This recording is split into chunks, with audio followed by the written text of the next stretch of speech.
एक बार की बात है, एक गांव में एक लड़का रहता था। वो लड़का हमेशा उदास, परेशान और टेंशन में रहता था। वो हमेशा फ्यूचर के बारे में सोचा करता। सुबह होते ही उसका टेंशन भी शुरू हो जाता।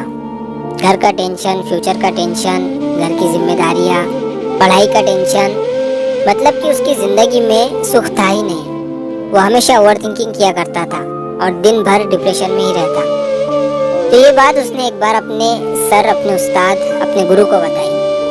उसके सर ने उसकी पूरी बात सुनी और उसे कहा कि तुम मुझे कल गांव की नदी के पास मिलना। लड़के ने वैसा ही किया। अगले दिन वो गांव की नदी के पास पहुंचा तो उसने देखा कि वहां पर पहले से ही उसके सर उसका इंतजार कर रहे थे। लड़के ने सर से कहा कि बताइए सर, आप मुझे क्या कहने वाले थे। सर ने कहा कि ऐसे नहीं, पहले हम इस नदी को पार करके नदी के उस साइड में चले जाते हैं, फिर मैं तुम्हें बताऊंगा कि तुम्हें क्या करना है। तो पास ही में एक नाव थी। लड़के ने कहा कि ठीक है सर, चलिए इस नाव में बैठकर हम नदी को पार कर लेते हैं। सर ने कहा नहीं, ऐसे नहीं। जब इस नदी का पूरा पानी सूख जाएगा और जब इस नदी की जमीन दिखनी शुरू हो जाएंगी, तब हम इस नदी को पार करके उस साइड में जाएंगे। लड़के ने कहा सर, आप ये क्या कह रहे हो?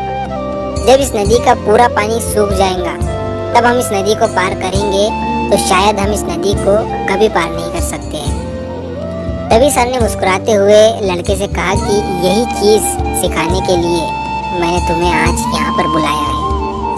सेम इसी तरह इंसान सोचता है कि जब मैं अच्छे से सेटल हो जाऊँगा, मेरी सारी जिम्मेदारियाँ ख़त्म हो जाएंगी, तब मैं एंजॉय करूँगा, तब मैं ज़िंदगी को जीऊँगा। तो ऐसा कभी नहीं हो सकता है, क्योंकि इंसान कितना भी कोशिश कर ले, उसकी जिम्मेदारियां कभी खत्म नहीं होने वाली है। वो चाहे कितना भी पैसा कमा ले, उसे वो हमेशा कम ही लगने वाला है।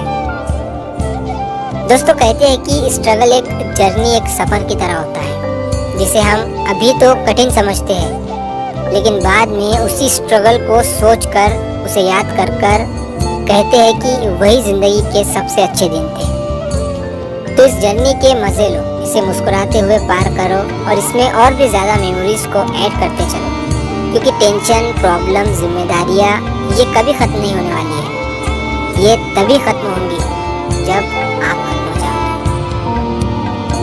तो अगर आप इस कहानी को और भी लोगों तक पहुँचाना चाहते हो तो इस वीडियो को लाइक करिए, ताकि YouTube इस वीडियो को और भी लोगों तक पहुँचाए।